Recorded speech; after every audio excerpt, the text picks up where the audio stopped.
Everyone, a very warm welcome to this polity series जिसको हम शुरू करने जा रहे हैं with a very important topic which is preamble of the constitution.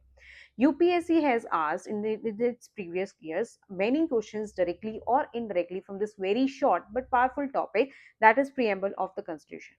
Preamble इसको प्रीफेस या इंट्रोडक्शन ऑफ द कॉन्स्टिट्यूशन भी कंसिडर किया जाता है, क्योंकि ये हमारी कॉन्स्टिट्यूशन बुक में, कॉन्स्टिट्यूशन जो हमारी मेन कॉन्स्टिट्यूशन की बुक है उसमें पहले से ही मेंशन्ड है. और जो मेजॉरिटी ऑफ द एम है of our constitution, be it liberty, be it equality, be it democratic republic, तो सारे के सारे मेजॉरिटी ऑफ द एम या मेजॉरिटी ऑफ द प्रिंसिपल जिस पे हमारा इंडियन कॉन्स्टिट्यूशन बेस्ड है, these particular words are mentioned in the preamble of our constitution. So this is known as the preface और introduction of our constitution. The first country to adopt the preamble as a part of its constitution was the American Constitution. तो America के constitution के बाद से बाकी सारी countries ने भी इसको अपने जो constitution है उसमें adapt करना शुरू कर दिया. A very important thinker and a Palkhivala ने हमारे प्रियम्बल के लिए टर्म यूज करी है, that this preamble is the identity card of our constitution. Now this is mention in the Laxmikanth, और वो हमारे लिए बहुत ही इंपॉर्टेंट सोर्स है to prepare our polity for the UPSC. तो ये यहाँ पे इंपॉर्टेंट हो जाता है that N A Palkhivala said that preamble is the identity card of the constitution. Indian preamble कहाँ से लिया गया है ये देखते हैं. इंडियन प्रियम्बल हमारे कॉन्स्टिट्यूएंट असेंबली में जवाहरलाल नेहरू ने ऑन 13th ऑफ दिसंबर 1946 में एक ऑब्जेक्टिव रेजोल्यूशन जो है वो पेश करा था. अब ये ऑब्जेक्टिव रेजोल्यूशन में जो इंपॉर्टेंट बातें थी उसको हमने ऑब्जेक्टिव रेजोल्यूशन को हमारे कॉन्स्टिट्यूएंट असेंबली ने अडॉप्ट कर लिया था ऑन द 22 ऑफ जनवरी 1947. तो ये बहुत सारी बातें जो ऑब्जेक्टिव रेजोल्यूशन में प्रेजेंट थी, उन्हीं को, उन्हीं के कोर कंसेप्ट को, उन्हीं चीजों को उठाते हुए हमारा प्रियम्बल जो है वो बनाया गया. तो मेजॉरिटी ऑफ द बातें जो हमारी कॉन्स्टिट्यूशन और ऑब्जेक्टिव रेजोल्यूशन में सेम है, तो या sorry preamble and objective resolution में सेम है. So this preamble has been derived from the objective resolution which was presented by Jawaharlal Nehru in the Constituent Assembly on 13th of December 1946, and this objective resolution was adopted by our Constituent Assembly on 22nd of January 1947. Now, क्योंकि हमारा constitution जो है it is rigid as well as flexible. Flexible in the context कि हम हमारे constitution में बहुत सारे चेंजेस ला सकते हैं और उन चेंजेस को हम बोलते हैं अमेंडमेंट. तो हम हमारे कॉन्स्टिट्यूशन में अमेंडमेंट्स कर सकते हैं. हमने हमारे कॉन्स्टिट्यूशन में बहुत सारी अमेंडमेंट्स विद टाइम की भी हैं, क्योंकि हमने हमारा कॉन्स्टिट्यूशन बहुत पहले अडॉप्ट कर लिया था. बहुत सालों बाद जब हमारे जैसे जैसे चेंजेस आते रहते हैं, जैसे जैसे नीड ऑफ द आर कहती है, उस टाइम हम उस अकॉर्डिंग हम हमारे कॉन्स्टिट्यूशन में अमेंडमेंट्स करते हैं, चेंजेस करते हैं. उसी तरीके से हमारा प्रियम्बल भी हम चेंज कर सकते हैं, इसमें भी हम अमेंडमेंट ला सकते हैं. और हमने हमारे प्रियम्बल में जब से हमने हमारे कॉन्स्टिट्यूशन को अडॉप्ट करा है, हमारे तब से प्रियम्बल में आज तक हमने एक बार अमेंडमेंट करी है, and that is the 42nd constitution amendment act, and this was passed in the year 1976. तो 42nd constitutional amendment act of 1946 में हमने प्रियम्बल में अमेंडमेंट करके इसमें 3 इंपॉर्टेंट वर्ड्स को ऐड करा था. These are the socialist, secular and integrity. Since ये 42nd Amendment Act, this was brought out by Indira Gandhi. So Indira Gandhi हमें पता है she was the daughter of Jawaharlal Nehru. तो जवाहरलाल नेहरू हमारे socialism की तरफ बहुत ज्यादा टिल्टेड थे. यूएसएसआर का जो सोशलिज्म का कंसेप्ट था उसको बहुत ज्यादा सपोर्ट करते थे जवाहरलाल नेहरू. अब इनके पिताजी, आप याद रख सकते हैं कि वो सोशलिज्म को बहुत ज्यादा प्रमोट करते थे, बट उन्होंने जो हमारा ऑब्जेक्टिव रेजोल्यूशन दिया था जिससे हमारा प्रियम्बल आया है, उसमें सोशलिज्म वर्ड उन्होंने डायरेक्टली मेंशन नहीं करा था. So this word was directly mentioned by Indira Gandhi in the year 1976 in the preamble of our constitution. इसके अलावा सेक्युलर वर्ड, सेक्युलरिज्म, ऑल्दो हमारे कॉन्स्टिट्यूशन के बहुत सारे अदर आर्टिकल्स में सेक्युलरिज्म जो है वो बहुत ज्यादा झलकती है. यूपीएससी ने भी प्रीवियस ईयर में मेंस में सेक्युलरिज्म ऑफ इंडिया और secularism of the western world में डिफरेंसेस के ऊपर क्वेश्चंस पूछे हैं. तो ये सेक्युलरिज्म हमारे लिए बहुत ज्यादा इंपॉर्टेंट हो जाता है. लेकिन ये सेक्युलर वर्ड जो है प्रियम्बल में स्टार्टिंग से ही मेंशन नहीं था. This was again mentioned by the 42nd amendment act. So socialist, secular and third word which was added in the preamble by 42nd amendment act was the integrity. So SSI से आप इसको याद रख सकते हैं that SSI, socialism, secular and integrity, these 3 words were added by the 42nd constitutional amendment act. और हमारी preamble को सिर्फ एक बार जो है अमेंड करा गया है आज तक. अब डिटेल में समझते हैं हमारे प्रियम्बल को। This preamble has the 4 components, जिसमें first component that we have is the source of the authority. So preamble की फर्स्ट लाइन ही कहती है we the people of India. So ये बताता है कि जो प्रियम्बल की अथॉरिटी की सोर्स है that is the people of India, लोगों के पास ही अथॉरिटी है पावर की। सेकंड है nature of the Indian state. बहुत सारे इसमें टर्मिनोलॉजीज, बहुत सारे कीवर्ड्स हमारे प्रियम्बल में मेंशन्ड है जो हमारे इंडियन स्टेट या इंडिया की जो गवर्नमेंट है, इंडिया एज अ नेशन है, उसकी नेचर के बारे में बताता है। तो वो कौन से वर्ड्स हैं? दीज आर द सोवरेन, कि हम संप्रभु हैं, we are are self very powerful, हमें किसी और जो आउटर पावर है उसके ऊपर हम डिपेंडेंट नहीं है, so we are sovereign. Socialist, socialism हमारा दिखाता है कि हम जो है वो स्टेट के पार मेजोरिटी ऑफ द पावर है। बहुत सारे जो देश होते हैं जिनके पास कैपिटलिस्ट टाइप ऑफ जो कंट्रीज होती हैं, उनके पास क्या होता है कि वहाँ के लोगों के पास, वहाँ के जो कैपिटलिस्ट क्लास है, जो हायर क्लास है, जो बिजनेसमैन क्लास है, उनके पास पावर ज्यादा होती है। लेकिन सोशलिस्ट स्टेट में स्टेट के पास ज्यादा पावर होती है और वो इक्वली जो रिसोर्सेज हैं उनका डिस्ट्रीब्यूशन करने में हेल्प करते हैं, ताकि यहाँ पे लोगों की जो अथॉरिटी है वो बनी रहे। So we are sovereign, socialist, democratic, यानी जो मेजर हमारा जो हेड है उसको पीपल पीपल जो है इलेक्ट करते हैं। सो दिस इज डेमोक्रेसी, जो लोगों के द्वारा चलाई जाती है। एंड रिपब्लिक, रिपब्लिक में द जो मेन हमारा हेड होता है that is elected by the people. तो हेरिडिटरी कंसेप्ट होता है एक, जहाँ पे हमारे जो लीडर्स होते हैं, मेजोरिटी जो हमारा सुप्रीम लीडर होता है, वो जो होता है वो एक पर्टिकुलर फैमिली से आता है, जैसे किंग एंड क्वीन वाला सिस्टम जो ब्रिटेन में चलता है। तो वहां पे हमारा हेरिडिटरी सिस्टम चलता है, मोनार्की चलती है। मोनार्की के जस्ट अपोजिट होता है रिपब्लिक, जहाँ पे हमारा हेड जो होता है it is elected by the people. जैसे हमारा जो सुप्रीम हेड है that is the president of the country. So president of the country is the head of the country and it is elected by the people. अब ये election direct भी हो सकते हैं, इनडायरेक्ट भी हो सकते हैं। इंडिया में प्रेसिडेंट जो है दैट इज इनडायरेक्टली इलेक्टेड, बहुत सारी कंट्रीज में डायरेक्टली इलेक्टेड भी होता है। ये हम आगे कंसेप्ट आगे वाले चैप्टर्स में पढ़ेंगे कि डायरेक्टली इनडायरेक्टली इलेक्टेड में क्या डिफरेंसेस होते हैं और क्यों हमारा प्रेसिडेंट जो है इसके केस में हमने इनडायरेक्ट इलेक्शन को अडॉप्ट करा। तो वो चीजें हम नेक्स्ट चैप्टर्स में डिस्कस करेंगे। फिर जो थर्ड कंपोनेंट है हमारे प्रेम्बल का that is objective of the constitution. हमारे कॉन्स्टिट्यूशन का क्या ऑब्जेक्टिव है? The objective for constitution is to ensure justice for all the people, liberty for all the people, equality and fraternity for all the people. Detail में अभी हम discuss करेंगे। Next जो component है that is date of adoption. तो हमारी जो last line of the preamble है इट मेंशंस की date of adoption of our preamble is 26 of January 1949। Now let us discuss some of the key words which are mentioned in the preamble of our constitution. First word है हमारे पास sovereign. Sovereign का मतलब होता है independent authority of the state. मतलब we as a state, we as a nation are not dependent upon any other supreme power, we are self dependent. So independent authority of the state. State का मतलब है state has the power to legislate on any subject. कोई भी subject जो है उसके ऊपर legislate करने की, उसके ऊपर लॉ बनाने की, कानून बनाने की, रूल्स बनाने की जो पावर है वो स्टेट के हाथों में है। This is the concept of sovereign. Sovereign का मतलब ही हिंदी में होता है संप्रभुता। मतलब हमारे पास प्रभुत्व है, हमारे पास अथॉरिटी है, we are independent, we have the independent power. 1949 में इंडिया जो है it became a member of the Commonwealth. अब कॉमनवेल्थ में वो स्टेट्स मेंशन्ड है, वो स्टेट्स मेंबर हैं, वो कंट्रीज मेंबर हैं जो कहीं ना कहीं पहले जो है यूके की, या कहीं यूके की जो है वो कॉलोनीज रही हैं। तो यूके ने हमारे ऊपर राज किया, we were also, India as a country was also a colony of India. लेकिन अगर इस मेंबरशिप की बात करें कि कॉमनवेल्थ की मेंबरशिप हमारी सोवरेंटी को कहीं ना कहीं से क्वेश्चन करता है, तो आंसर इज नो।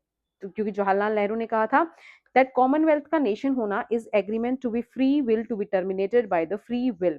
तो हम अपनी फ्री विल से इस कॉमनवेल्थ नेशंस का पार्ट बन रहे हैं और हमारी ही ये मर्जी होगी कि जब मर्जी हम इस जो कॉमनवेल्थ की जो मेंबरशिप है इससे हमारी मेंबरशिप को हम उसको छोड़ भी सकते हैं। तो हम अपनी फ्री विल से जब किसी एक पर्टिकुलर ऑर्गेनाइजेशन की मेंबरशिप को ले रहे हैं, अपनी मर्जी से हम उसको कभी भी छोड़ सकते हैं। तो कैसे हम किसी के अंडर आए, हमारी अथॉरिटी या हमारी सुप्रीम अथॉरिटी या हमारी पावर पे ये क्वेश्चन नहीं रेज करता।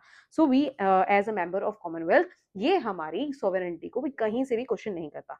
1949 में हम मेंबर बने थे ऑफ द कॉमनवेल्थ। इसके अलावा 1949 में हम यूएन के मेंबर भी बने थे और फर्दर हम बहुत सारी ऑर्गेनाइजेशंस के मेंबर बने हैं, बट ये हमारी सॉवरेनिटी को क्वेश्चन नहीं करता। किसी भी सब्जेक्ट में इंडिया के अंदर किसी भी सब्जेक्ट में पावर जो है टू लेजिस्लेट, लॉज बनाने की, रूल्स बनाने की जो पावर है वो इंडियन स्टेट के पास खुद के पास है। तो वो कोई भी बाहर की चीज हमें उससे जो है वो उसको चेंज नहीं कर सकती है। So this is the concept of sovereignty. Second है keyword that is socialist. Socialist word again 42nd amendment act में इसको ऐड करा गया था। ये हमारा जो DPSP that is directive principles of the state policy, उसमें हमारे सोशलिज्म को वो प्रमोट करते हैं। सोशलिस्ट सोशलिज्म की तरफ वो है जो हो वो मूव करते हैं। 1955 में अवधि session of the Indian national Congress हुआ था। नाउ दिस अवधि सेशन, अवधि is present near the Madras या चेन्नई आज के टाइम पे। तो ये अवधि सेशन में the party officially adopted a resolution to establish a socialist pattern of the society. तो इसमें हमारा सोशलिस्ट पैटर्न जो सोसाइटी है इसको अडॉप्ट करने के लिए पार्टी ने ऑफिशियली एक रेजोल्यूशन पास करा था। अब ये सोशलिज्म भी बेसिकली दो तरह का होता है। One is the democratic socialism जो मिक्स्ड इकोनॉमी की तरफ मूव करता है, जैसे इंडिया का सोशलिज्म है। इंडिया के सोशलिज्म के कंसेप्ट में सारी की सारी जो रिसोर्सेज हैं, सारी की सारी रिसोर्सेज स्टेट के पास नहीं है। स्टेट के पास कुछ रिसोर्सेज जो है, जो जिसको जैसे हमारा न्यूक्लियर पावर हो गया, अब वो भी इसको भी प्राइवेटाइज करने की बात करी जा रही है रादर। लेकिन कुछ ऐसे सेंसिटिव इश्यूज होते हैं, सेंसिटिव एरियाज होते हैं, जहां पे प्राइवेट सेक्टर पे हम बहुत ज्यादा बिलीव नहीं कर सकते, क्योंकि प्राइवेट सेक्टर उसका एक्सप्लॉइटेशन कर सकता है। तो उन सेक्टर्स की पावर जो है वो कंप्लीटली स्टेट ने अपने पास रखी हुई है। उसके अलावा जिन सेक्टर्स में हमें डेवलपमेंट प्राइवेट सेक्टर ज्यादा इंश्योर करा सकता है, उन सेक्टर्स में हम प्राइवेट सेक्टर को भी इन्वॉल्व कर रहे हैं। So this is the concept of democratic socialism. इसमें मिक्स्ड इकोनॉमी चलती है, जहां पे पब्लिक एज वेल एज, मतलब state as well as private sector, दोनों ही सेक्टर्स जो हैं वो इन्वॉल्व होते हैं। इसमें अपने अपने रीजन्स जो है वो यहाँ पे बांटे होते हैं। तो इस तरीके से ये डिवीजन करा जाता है कि हम मैक्सिमम आउटपुट ले सके, मैक्सिमम लोगों का वेलफेयर इंश्योर करा सकें। जिन एरियाज में हमें ज्यादा वेलफेयर की नीड होती है वो एरिया स्टेट को दिए जाते हैं, ताकि स्टेट जो है वो वेलफेयर को इंश्योर करा सकते। इसके अलावा जिन एरियाज में हमें प्राइवेट सेक्टर की नीड होती है, प्राइवेट सेक्टर जहां पे अच्छा परफॉर्म कर सकता है, उन एरियाज को प्राइवेट सेक्टर को दिया जाता है। इसके अलावा सेकंड टाइप ऑफ सोशलिज्म होता है दैट इज कम्युनिस्टिक सोशलिज्म या स्टेट सोशलिज्म। अब इसमें इंश्योर करा जाता है कि सारा means of production and distribution जो है वो नेशनलाइज्ड हो। स्टेट के पास कंप्लीट पावर है for the production and distribution of any product and abolition of the private property. यहाँ पे प्राइवेट प्रॉपर्टी का कोई भी कंसेप्ट जो है वो नहीं रहता। सो this is the concept of the communist socialism या स्टेट सोशलिज्म। तो ये दो तरह की सोशलिज्म के कंसेप्ट यहाँ पे होते हैं। 1991 में we had the LPG reforms that is liberalisation, privatisation and globalisation. ये इंडिया में हमने ये एलपीजी रिफॉर्म्स देखे थे। इसके बाद से हम ज्यादा लिबरलाइज हुए, प्राइवेटाइजेशन हमने बहुत ज्यादा बढ़ाया, तो इसमें हम प्राइवेट सेक्टर की तरफ ज्यादा टिल्टेड हुए। हमारा जो सोशलिज्म था ये डेमोक्रेटिक सोशलिज्म की तरफ ज्यादा टिल्टेड हुआ। तो हमारा सोशलिज्म मिक्स्ड इकोनॉमी या democratic type of socialism India का सोशलिज्म है। और ये डेमोक्रेटिक सोशलिज्म की तरफ ज्यादा टिल्ट हमारा 1991 के एलपीजी रिफॉर्म्स के बाद में देखा गया। थर्ड हमारे पास कीवर्ड है that is the secular. Secular again this word was added by 42nd amendment act of 1976। Although हमारा article 25 to 28 of our constitution, जो हमारे फंडामेंटल राइट्स का पार्ट है, वो हमारा ये गारंटी करता है freedom of religion.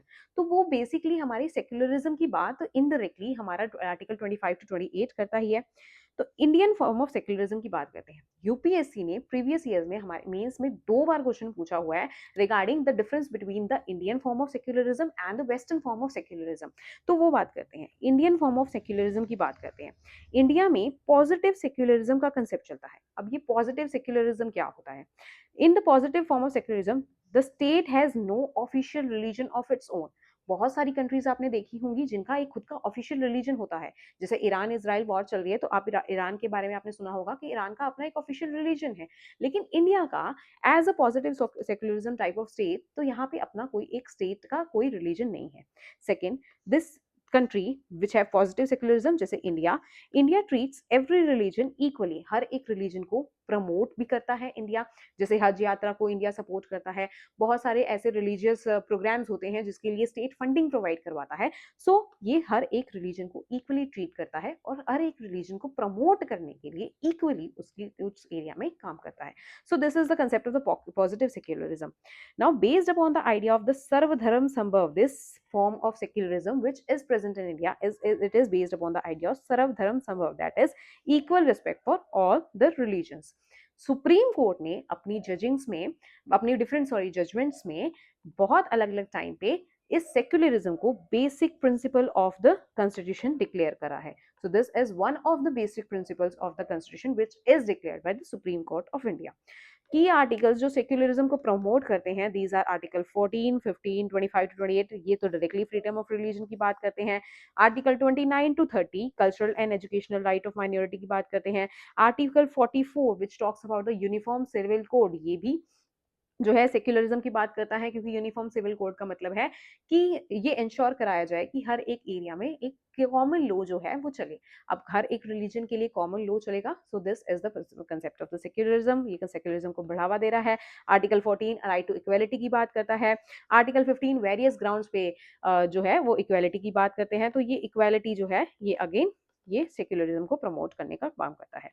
Now Indian secularism के बारे में कहा जाता है, it is principally distanced, not completely separated from any particular religion. हर एक रिलीजन से एक अप्रोप्रिएट डिस्टेंस ये मेंटेन करता है, लेकिन ये जो है वो कंप्लीट सेपरेशन किसी भी रिलीजन से, इंडियन फॉर्म ऑफ सेपरेशन नहीं देखता. बहुत सारी कंट्रीज में ऐसा भी होता है कि जो स्टेट और जो रिलीजन है वो आपस में बहुत ज्यादा डिफरेंसेस होते हैं, डिफरेंटेड होते हैं, सॉरी डिफरेंशिएटेड होते हैं, वो बहुत ज्यादा सेपरेटेड होते हैं आपस में. स्टेट का कोई भी लिंक नहीं होता रिलीजन का. इंडिया के केस में ये भी देखने को नहीं मिलता, जैसे कि मैंने आपको हज यात्रा का एग्जाम्पल दिया कि इंडिया इसको प्रमोट करने के लिए इसके लिए जो है फंडिंग्स देता है, इसके लिए पैसे देता है. So this is the concept of the positive secularism. Next की टर्म है हमारा डेमोक्रेटिक. डेमोक्रेसी का मतलब होता है गवर्नमेंट प्लस सोसाइटी. ये गवर्नमेंट प्लस सोसाइटी जो है ये सोशल डेमोक्रेसी का कंसेप्ट है. This democracy aims to establish social and economic equality along with the liberty and justice. तो पूरी अगर सोशल डेमोक्रेसी की बात करें तो इसका मेजर एम क्या है? Social democracy aims to establish social and economic equality. तो इसके फील्ड में गवर्नमेंट अगर काम करे, इसके अलावा लिबर्टी और जस्टिस के फील्ड में भी अगर काम करें. एक होता है हमारे पास पॉलिटिकल डेमोक्रेसी. पॉलिटिकल डेमोक्रेसी जो है it works on the doctrine of popular sovereignty. मतलब लोगों के पास सुप्रीम पावर है.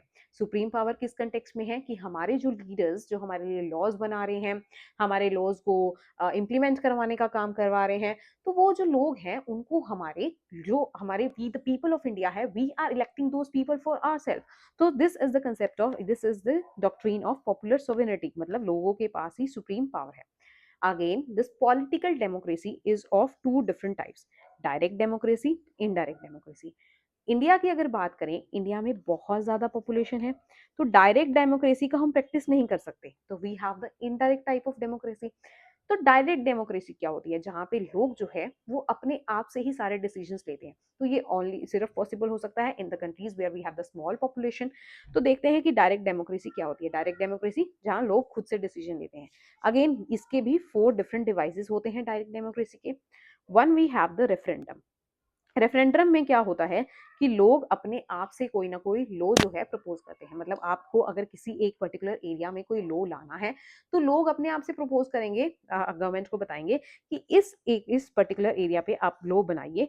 और फिर जब वो लॉ प्रिपेयर हो जाती है, उसका जो मेन स्ट्रक्चर है वो बन जाता है, उसके मेन जो उस लॉ में क्या क्या होना चाहिए वो चीजें बताई जाती हैं, वो सामने आती हैं. तो उसके ऊपर डायरेक्ट वोटिंग होती है बाय द पीपल. अगर वो वोटिंग से वो लॉ जो है वो पास हो जाता है तो वो पास्ड है, अदरवाइज उस लॉ को वही रद्द कर दिया जाएगा.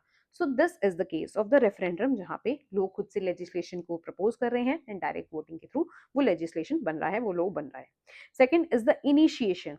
इनिशिएशन में लोग जो है अपने आप से बिल को प्रपोज कर रहे हैं. So this is the initiation कि बिल को प्रपोज करेंगे कि इस पर्टिकुलर बिल पे आपने ये इस पर्टिकुलर टॉपिक पे आपने बिल लाना है और उसमें ये चीजें उस पर्टिकुलर बिल में होनी चाहिए. सो this is the initiation. Third is the recall. अब ये न्यूज में चल रहा है क्योंकि रिसेंटली एक पॉलिटिशियंस ने डिमांड करी है in the parliament of India कि राइट टू रिकॉल जो है वो इंडिया में भी लाया जाए. तो राइट टू रिकॉल अगर न्यूज में है तो रिकॉल क्या होता है ये भी आपको अच्छे से पता होना चाहिए. रिकॉल की बात करते हैं। रिकॉल है the removal of the representative before the expiry of the term in case of the failure of the discharging his और हर ड्यूटीज। फॉर एग्जाम्पल, आपने कोई एमपी या एमएलए को इलेक्ट करा। अब क्योंकि ये एमएलए एमपीज जो हैं, जब ये वोटिंग के टाइम पे बहुत सारे आपसे अलग अलग वादे करते हैं कि जब हम पावर में आ जाएंगे हम आपके लिए ये काम करवाएंगे, वो काम करवाएंगे, बहुत सारे बड़े बड़े वादे करते हैं। लेकिन after coming to the power ये उतने अच्छे काम नहीं कर पाते। तो लोगों के पास, क्योंकि हम डेमोक्रेसी में रह रहे हैं, डेमोक्रेसी में वी हैव द राइट कि हम हमारे जो मर्जी का लीडर है उसको चुन सके। हमने उस लीडर को उन बेसिस पे चूज करा था कि वो हमारे लिए बहुत सारे काम करेगा। अब जब वो हमारे लिए बहुत सारे काम नहीं करा, so we should have the right to recall, और we should have the right कि उसको हम वहां से हटा दें उस पोजीशन से। So this is the right to recall कि उसको before the expiry of his tenure, before the expiry of his term, हम उसको रिमूव कर सके। This is the procedure of the recall. ये डायरेक्ट डेमोक्रेसी में होता है। इंडिया में भी इसको लाने की बात जो है वो करी जा रही है, तो इंपॉर्टेंट हो जाता है यहाँ पे। नेक्स्ट है प्लेबिसाइड। प्लेबिसाइड क्या होता है? Direct vote by the people to decide on important political और टेरिटोरियल क्वेश्चंस। तो यहाँ पे जो लोग हैं, इंपॉर्टेंट पॉलिटिकल या टेरिटोरियल क्वेश्चन, कोई भी मुद्दा जो इंपॉर्टेंट आ रहा है उसके ऊपर लोगों की direct voting is the concept of the plebiscite. So we have the four components या four devices in a direct democracy. That one is the referendum, जहाँ पे लोग अपने लोग खुद लाएंगे, उसके ऊपर वोटिंग करेंगे, तभी वो लोग पास होगा, डायरेक्ट वोटिंग हो गई। Second we had the initiation, जहाँ पे लोग बिल जिस टॉपिक पे आना है, किस तरीके से आना है, उसका जो है वो लोग खुद से प्रपोज करेंगे। This is the concept of initiation. Third we had the recall, right to recall, मतलब अगर जो पॉलिटिशियन है, जो हमारा जो रिप्रेजेंटेटिव है, he is not working well, तो we should have the right to recall कि before the expiry of his tenure हम उसको रिमूव करवा सकें। Then fourth is the plebiscite, जहां पे इंपॉर्टेंट पॉलिटिकल या टेरिटोरियल मुद्दों पे हम डायरेक्ट वोटिंग करते हैं। So this is plebiscite. फिर बात करते हैं अबाउट द इनडायरेक्ट डेमोक्रेसी या रिप्रेजेंटेटिव डेमोक्रेसी। इनडायरेक्ट डेमोक्रेसी मैंने आपको बताया, इंडिया जैसी लार्ज पॉपुलेशन वाली कंट्रीज में हम देखते हैं। दिस इनडायरेक्ट डेमोक्रेसी या representative democracy is again of two types. One we have the parliamentary democracy, second we have the presidential democracy. India and UK, Britain जैसी कंट्रीज में we have parliamentary democracy. Parliamentary democracy क्या होती है? यहाँ पे council of ministers is directly responsible to the Lok Sabha. तो this is the concept of parliamentary democracy. UPSC ने अपने प्रीवियस ईयर क्वेश्चन में, प्रीलिम्स में, दो बार, आई थिंक एटलीस्ट दो बार ये क्वेश्चन पूछा गया है that indirectly sorry parliamentary type of democracy क्या होती है। तो पार्लियामेंट्री टाइप ऑफ डेमोक्रेसी, उसमें ऑप्शन ये सही था कि that council of minister is directly responsible to the Lok Sabha. So this is the concept of parliamentary system, parliamentary democracy. और अगर प्रेसिडेंशियल डेमोक्रेसी की बात करें, तो यहाँ पे जो मेन लीडर होता है दैट इज द प्रेसिडेंट, और यहाँ पे council of minister is not directly responsible to the Lok Sabha या फिर कोई भी पार्लियामेंट का house. So this is the difference between the parliamentary and presidential type of democracy. फिर इंडियन डेमोक्रेसी की बात करते हैं। इंडियन डेमोक्रेसी में कुछ एक फीचर्स होते हैं दैट जैसे कि we have universal adult franchise, मतलब all the people above a certain age have the right to vote। जैसे इंडिया में this age is 18 years, और क्योंकि ये पहले जो एज थी इट वाज 21 ईयर्स, बट क्योंकि हमारी बाद में जो है आफ्टर सम टाइम हमारा हमने 18 अबव इस एज को जो है वो चेंज कर दिया था। अब आपको कमेंट सेक्शन में बताना है कि ये एज जो है वो कौन से कॉन्स्टिट्यूशनल अमेंडमेंट एक्ट से हमने जो है वो चेंज करी थी। लेकिन यूनिवर्सल एडल्ट फ्रेंचाइज जब से हमने हमारा कॉन्स्टिट्यूशन अडॉप्ट करा है, तब से हमने यूनिवर्सल एडल्ट फ्रेंचाइज सबको दिया है, मतलब we gave the right to vote to every adult citizen of India. Then plus existence of any form of discrimination, this is again a feature of Indian democracy. Periodic election होते हैं generally after 5 years, हर एक जो main हमारे पास जो main head है उनके elections हमें देखने को मिलते हैं। ये 6 ईयर 4 ईयर्स इसमें वेरी कर सकता है वहाँ, बट पीरियोडिक इलेक्शंस हम जो है इंडियन डेमोक्रेसी में इंश्योर करवाते हैं। रूल ऑफ लॉ हमारे पास चलता है which is mention in the article 14 of our constitution, मतलब हमारी जो लॉज हैं they are supreme in nature, उसी के रूल के बेसिस पे हमारी कंट्री जो है वो गवर्न करती है। And another is the independence of judiciary. जब तक किसी भी कंट्री की जुडिशरी इंडिपेंडेंट नहीं होगी, वहां पे डेमोक्रेसी जो है वो सही से वर्क नहीं कर पाती। इंडिया में हमारी judiciary is independent in nature, तो इसीलिए हमारी डेमोक्रेसी को हम इंश्योर करा सकते हैं। नेक्स्ट इंपॉर्टेंट टर्म है that is Republic. Head of the state जो है रिपब्लिक में क्या होता है, इलेक्टेड होता है, plus people have political sovereignty. India में हमारा हेड ऑफ द स्टेट है president, and president is indirectly elected by the people, जिसका टेन्योर भी यहाँ पे फिक्स्ड है, दैट इज 5 years का टेन्योर हमारे प्रेसिडेंट के पास होता है। तो रिपब्लिक का कंसेप्ट यही होता है जहाँ पे head of the state is elected by the people, चाहे वो इनडायरेक्टली इलेक्टेड हो या डायरेक्टली इलेक्टेड हो, वो रिपब्लिकन नेचर होता है। अनदर इसके जो अपोजिट होती है दैट इज मोनार्की। मोनार्की में इलेक्शंस नहीं होते हैं, मोनार्की में एक पर्टिकुलर फैमिली से ही जो है वो हेड जो है वो चुना जाता है, जैसे ब्रिटेन में चलता है उनके यहाँ क्वीन या किंग होता है, सो दैट किंग और क्वीन वो पर्टिकुलर फैमिली से बिलोंग कर रहा होता है, वहां पे इलेक्शंस नहीं होते हैं to choose the head of the state. Next important term है दैट इज जस्टिस। जस्टिस जो हमारा प्रियम्बल मेंशन करता है that is of 3 types, justice of social, economic and political. तो ये जो जस्टिस सोशल, इकोनॉमिक, पॉलिटिकल का कंसेप्ट लिया है, we have taken this concept from the Russian revolution of 1917। तो ये चीजें भी यहाँ पे इंपॉर्टेंट हो जाती है कि जस्टिस का कंसेप्ट हमने कहाँ से लिया है, we have taken this concept from the Russian revolution of 1917। तो ये जो इकोनॉमिक एंड सोशल जस्टिस है इसको हम कंबाइनली डिस्ट्रीब्यूटिव जस्टिस भी कहते हैं। तो यूपीएससी आपसे डायरेक्टली ये क्वेश्चन पूछ सकता है कि डिस्ट्रीब्यूटिव जस्टिस कौन सी होती है, the justice which is social and economic in nature is known as distributive justice. Supreme Court की एक बहुत ही इंपॉर्टेंट जजमेंट है that is Ashok Kumar Gupta versus state of UP, this judgment of 1997। इसमें सुप्रीम कोर्ट ने कहा था social justice as a fundamental right means हम कोई भी सोशल डिस्टिंक्शन नहीं कर सकते हैं। Fundamental rights are fundamental in nature, मतलब इसके अगेंस्ट हम सुप्रीम कोर्ट में या हमारे जुडिशियल सिस्टम में डायरेक्टली हम जो है अपील कर सकते हैं अगर इन राइट्स को हमारा जो स्टेट है वो वायलेट करने का काम करता है। मतलब अगर सोशल डिस्टिंक्शन या सोशल डिस्क्रिमिनेशन कहीं पर भी देखने को मिलता है, क्योंकि ये हमारा फंडामेंटल राइट है इसीलिए इसको स्टेट हमारा किसी भी तरीके से ले नहीं सकता, हम इसके खिलाफ डायरेक्टली कोर्ट में हम अपील कर सकते हैं। इकोनॉमिक जस्टिस की बात करते हैं। इकोनॉमिक जस्टिस का मतलब होता है non discrimination, second reducing the wealth in distribution imbalance.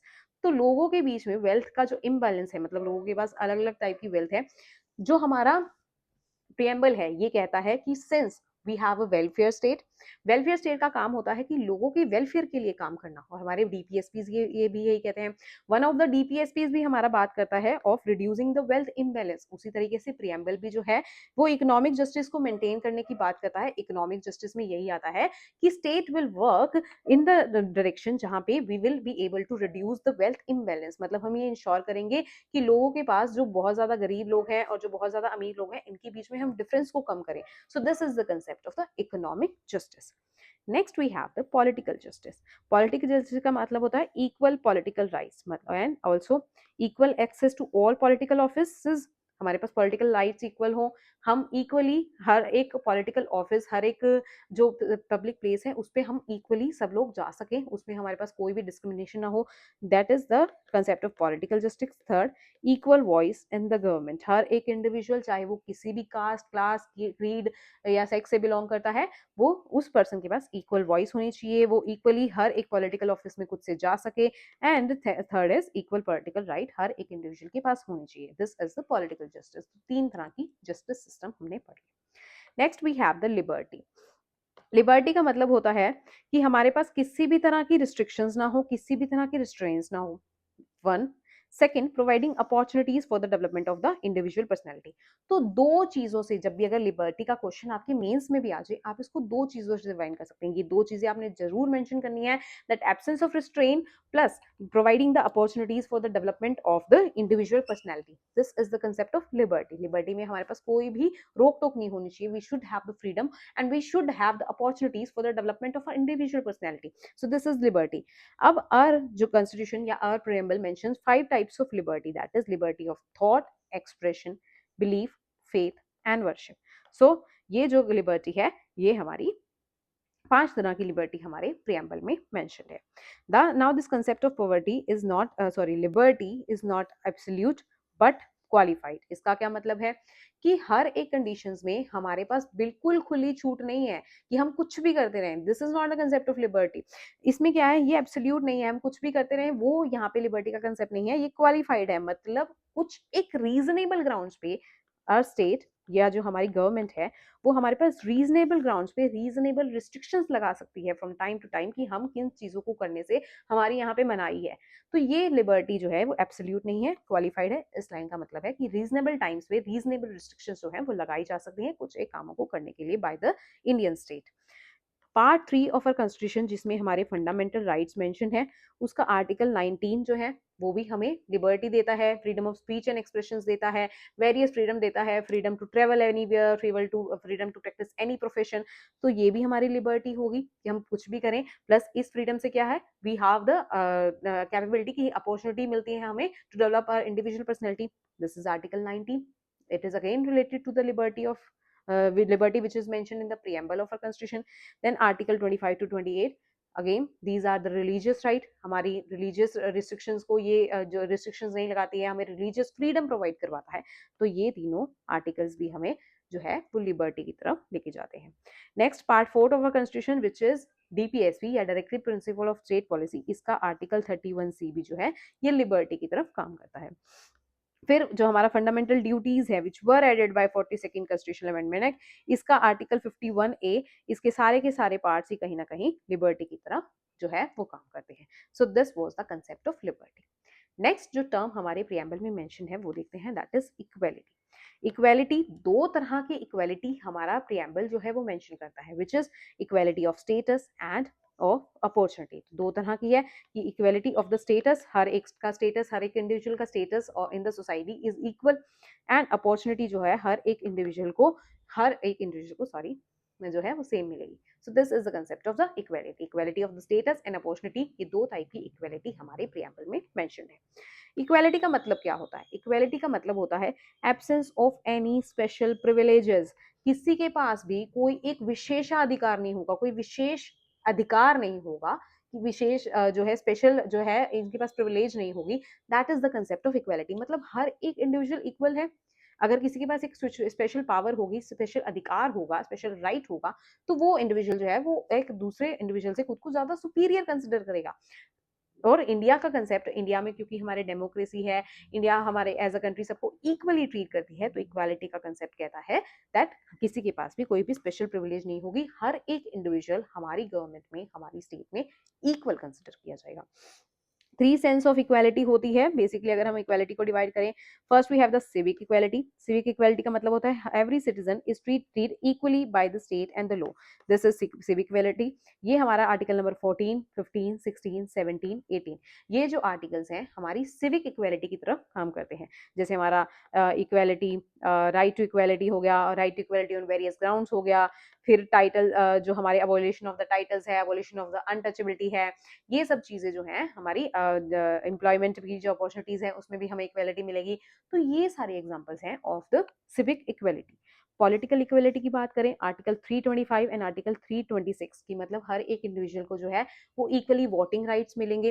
तो ये जो राइट्स हैं ये हमारी पॉलिटिकल इक्वेलिटी की बात करते हैं कि हर एक individual which is above a certain age, मतलब हर एक अडल्ट जो मेंबर है उसको वोटिंग राइट मिलता है। So this is the example of political equality. Economic equality की बात करें तो हमारा article 39 which talks of reducing the wealth in wealth. So this is the economic equality. तो ये सारी सिविक, तीन तरह की इक्वेलिटी जो है वो होती है, civic equality, political equality and economic equality. Next important term जो हमारे प्रियम्बल में मेंशन है दैट इज फ्रेटर्निटी। फ्रेटर्निटी की बात करें, फ्रेटर्निटी का मतलब होता है brotherhood, unity and mutual respect among all the citizens of India, कि हम जो लोग हैं हम आपस में भाईचारे के साथ रहें। अब आर्टिकल हमारा 51A जो हमारे फंडामेंटल राइट फंडामेंटल ड्यूटीज में जो मेंशन है, फंडामेंटल ड्यूटी आर्टिकल 51A में मेंशन है, वो भी फ्रेटर्निटी की बात करता है, वो भी ब्रदरहुड को जो प्रमोट करने की बात करता है। अगेन हमारा प्रियम्बल भी इसी की तरफ बात करता है, आर्टिकल 51A। और हमारा सिंगल सिटीजनशिप, मतलब हम चाहे किसी भी स्टेट के मेंबर हैं, उससे फर्क नहीं पड़ता, हम अगर इंडिया कंट्री के मेंबर हैं, इंडिया कंट्री के सिटीजन हैं, तो हमारी एक सिंगल सिटीजनशिप होगी which is of the country India. तो ये सिंगल सिटीजनशिप भी जो है ये फ्रेटर्निटी को प्रमोट करती है। ये प्रमोट करती है हम अपने आप को स्टेट्स में या वेरियस हमारे क्लास, कास्ट, इन सब बेसिस पे डिफरेंस ना करते हुए हम we are also a citizen of India. तो हमारी एक कॉमन आइडेंटिटी हमें प्रोवाइड करवाता है हमारा सिंगल सिटीजनशिप का कंसेप्ट। अगेन ये हमारी फ्रेटर्निटी या भाईचारे को प्रमोट करने का काम करता है। ऑब्जेक्टिव्स ऑफ द फ्रेटर्निटी क्या है? First, assuring the dignity of the individual.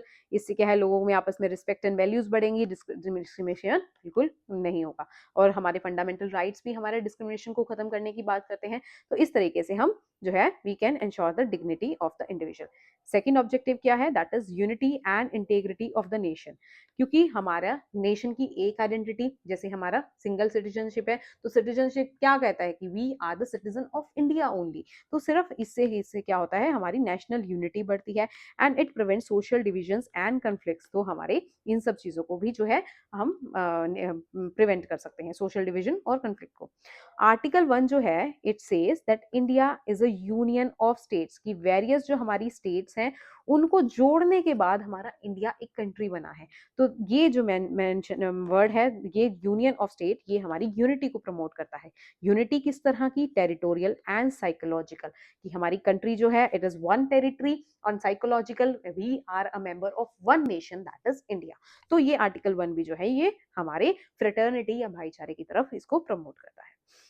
फिर डिफरेंट थिंकर्स के, अब ये प्रियम्बल में हमने बहुत सारे हमने टर्मिनोलॉजीज कर ली, उनको डिटेल में हमने समझा कि क्या चीज कौन सी चीज क्या कहना चाह रही है। इसके अलावा डिफरेंट थिंकर्स के डिफरेंट व्यू पॉइंट्स देखने को मिलते हैं। वन वी हैव द के एम मुंशी। के एम मुंशी ने प्रियम्बल को horoscope of the sovereign democratic Republic कहा है। अब ये चीजें आप ऐसे याद रख सकते हैं कि मुंशी, मुंशी मतलब ये कोई पंडित जैसे नाम का साउंड कर रहा है, और पंडित जी इसको होरोस्कोप कह रहे हैं। तो इस तरीके से आप लिंक कर सकते हैं कि इन केस अगर क्वेश्चन आता है कि किसने, किस थिंकर ने होरोस्कोप कहा था, तो आपको याद आना चाहिए कि मुंशी जी या पंडित जी ही होरोस्कोप जैसी चीज कह सकते हैं प्रियम्बल को। Second we have the Pandit Thakur Das Bhargava. He said preamble as the most precious part of the constitution, इसके अलावा key to the constitution and jewel set या yardstick to measure the worth of the constitution। तो इन्होंने बहुत ज्यादा precious part कहा है पंडित जी ने, चाबी कही है, ज्वेल सेट कही है, या यार्ड स्टिक जो वर्थ ऑफ द कंस्टिट्यूशन को मेजर करेगा। तो इन कुछ कीवर्ड्स को आप याद कर लीजिए, पूरी पूरी लाइंस को आपको याद रखने की जरूरत नहीं है। इन केस आप मेंस में इनका इसका एग्जांपल कोट करना चाहते हैं, फिर आप पूरी लाइन को याद कर सकते हैं। लेकिन अगर प्रीलिम्स में क्वेश्चन सॉल्व करना है तो इन कुछ कीवर्ड्स को आप याद करके ही यहाँ पे अपना काम चला सकते हैं। नेक्स्ट थिंकर है सर अर्नस्ट बेकर। इन्होंने की नोट टू द कंस्टिट्यूशन कहा था, तो बेकर साहब ने की नोट कहा था। M Hidayatullah was the former Supreme Court का सीजीआई। तो एम हिदायतुल्ला ने कहा था that preamble resembles the Declaration of Independence, जो कि यूएसए का है। यूएसए का डिक्लेरेशन ऑफ इंडिपेंडेंस हमारा प्रीएम्बल मैच करता है, लेकिन but it is more than that the declaration, and इसको सोल ऑफ आवर कॉन्स्टिट्यूशन भी एम हिदायतुल्ला साहब ने हमारे प्रीएम्बल को कहा था। अब the most important topic of this preamble, ज्यादा से ज्यादा प्रीएम्बल से क्वेश्चंस जो पूछे जा सकते हैं कि कौन से अमेंडमेंट से प्रीएम्बल में 3 वर्ड्स ऐड करे गए थे, प्रीएम्बल कितनी बार अमेंड हुआ है, या प्रीएम्बल के की टर्म्स के एक्सप्लेनेशन के ऊपर आपसे ज्यादा से ज्यादा क्वेश्चन पूछे जा सकते हैं। उसके अलावा यूपीएससी ने प्रीलिम्स में प्रीवियस ईयर में जिस टॉपिक से प्रीएम्बल से सबसे ज्यादा क्वेश्चन पूछे हैं, सबसे ज्यादा बार क्वेश्चन पूछा है, दैट इज कि preamble is a part of our constitution और नॉट। क्योंकि ये टॉपिक बहुत ज्यादा कंफ्यूजिंग है, लेकिन आपको यहाँ पे ये टॉपिक जो है बहुत अच्छे से समझ लेना है, ताकि अगली बार अगर इससे रिलेटेड आपको क्वेश्चन देखने को मिले तो आपका वो क्वेश्चन बिल्कुल गलत ना हो। तो preamble as a part of our constitution को समझते हैं। फर्स्ट केस, इसमें बहुत सारे जो केसेस आए थे, वेरियस केसेस में, डिफरेंट केसेस में सुप्रीम कोर्ट ने अपना डिफरेंट ओपिनियन दिया था। कभी सुप्रीम कोर्ट कहता है कि preamble is a part of the constitution, कभी कहता है preamble is not a part of the constitution. इसीलिए ये एरिया जो है वो कंफ्यूजिंग हो जाता है। तो हम समझते हैं कि 3 इंपॉर्टेंट यहाँ पे जजमेंट सुप्रीम कोर्ट ने दी थी। उन 3 इंपॉर्टेंट जजमेंट्स में सुप्रीम कोर्ट ने डिफरेंट डिफरेंट ओपिनियन दिया था, और लास्ट में आज के टाइम पे प्रीएम्बल की क्या सिचुएशन है वो भी देखेंगे। सबसे पहले आया था Berubari union case, then this case is of the year 1960। इसमें सुप्रीम कोर्ट ने कहा था preamble is not a part of our constitution, लेकिन कुछ एक मेजर जो एरियाज हैं उनकी इंटरप्रिटेशन के लिए हम प्रीएम्बल को यूज कर सकते हैं। सेकेंड इंपॉर्टेंट केस है that is Kesavananda Bharati case of 1973। इसमें सुप्रीम कोर्ट ने कहा था that yes preamble is the part of our constitution. And third case आया था LIC of India case, that is of the year 1995। इसमें सुप्रीम कोर्ट ने कहा था that preamble is an integral part of our constitution. तो different different areas में इसमें कहा था। कभी सुप्रीम कोर्ट ने बैरोबरी में कहा था कि it is not a part of constitution, लेकिन for the interpretation of some of the topics we can use preamble. Secondly Kesavananda Bharati में it is a part of our constitution, LIC case it is a integral part of our constitution. तो आज के time पे situation क्या है, that yes preamble is an integral part of our constitution. अब ये integral part है, इसको हम अमेंड भी कर सकते हैं, और हमने अमेंड करा भी है in the year 1976 42nd amendment act में। करंट सिचुएशन की में प्रीएम्बल की बात करते हैं। करंट इसकी क्या सिचुएशन है, it is a part of our constitution. तो कहीं भी अब डायरेक्ट लाइन अगर आपसे पूछी जाती है, स्टेटमेंट बेस्ड क्वेश्चन में ये स्टेटमेंट आ जाती है that preamble is a part of our constitution और नॉट, तो yes preamble is a part of our constitution. Second, it can be amended except the basic structure of constitution. Kesavananda Bharati case जो हमने 1973 का ऊपर पढ़ा है, इसमें सुप्रीम कोर्ट ने इस बेसिक स्ट्रक्चर का कंसेप्ट दिया था. तो बेसिक स्ट्रक्चर के कंसेप्ट में सुप्रीम कोर्ट कहता है कि कुछ एक एरियाज ऑफ द कॉन्स्टिट्यूशन है which are the basic structure of the constitution, उसको हमारा पार्लियामेंट किसी भी कंडीशन में अमेंड नहीं कर सकता. और ये बेसिक स्ट्रक्चर क्या है, इसको सुप्रीम कोर्ट ने टाइम टू टाइम इंटरप्रेट करा है, वेरियस चीजों को सुप्रीम कोर्ट ने time to time basic structure declare करा है. तो बेसिक स्ट्रक्चर को छोड़ के हम प्रियम्बल को अमेंड भी कर सकते हैं. Third, it is non justiciable. अगर आपके स्टेट आपके प्रियम्बल के किसी भी एरिया को आप वॉयलेट कर दी है तो आप डायरेक्टली जज के पास, सॉरी सुप्रीम कोर्ट्स या डिफरेंट कोर्ट्स को आप वहां पे नहीं जा सकते उस केस में. सो this is the concept of non justiciable, कि ये जस्टिशिएबल नहीं है, आप कोर्ट में डायरेक्टली अप्रोच नहीं कर सकते हैं in case of the violation of any part of a preamble. Fourth is neither a source of power to legislature. मतलब जो हमारा लेजिस्लेचर है, जैसे कि हमारे सेंटर की बात करें तो लेजिस्लेचर का पार्ट है हमारा पार्लियामेंट, तो हमारे लेजिस्लेचर को के लिए सोर्स ऑफ पावर नहीं है ये preamble. NOR prohibition upon the powers of the legislature. मतलब पावर ऑफ द लेजिस्लेशन पे कोई भी इम्पैक्ट नहीं डालेगा, ना तो वो सोर्स ऑफ द पावर है, ना तो वो पार्लियामेंट को ये अथॉरिटी देता है, हमारे लेजिस्लेचर को ये अथॉरिटी देता है प्रियम्बल कि आप इस पे लेजिस्लेट करिए, इस पे आप कानून बनाइए. ना तो वो पावर को प्रोहिबिट करता है, ना वो पावर को लेता है कि आप इस सब्जेक्ट पे पावर नहीं बना, सॉरी कानून नहीं बना सकते हैं. तो it is neither a source of the power nor a prohibition upon the power of the legislature. तो इसी तरीके से यहाँ पे हमने हमारा प्रियम्बल के टॉपिक को खत्म करा. आई होप आपको ये लेक्चर अच्छा लगा हो. इसी तरीके के और यूजफुल लेक्चर्स के लिए हमारे इस कोर्स को ज्वाइन करते हैं. Thank you so much. Have a nice day.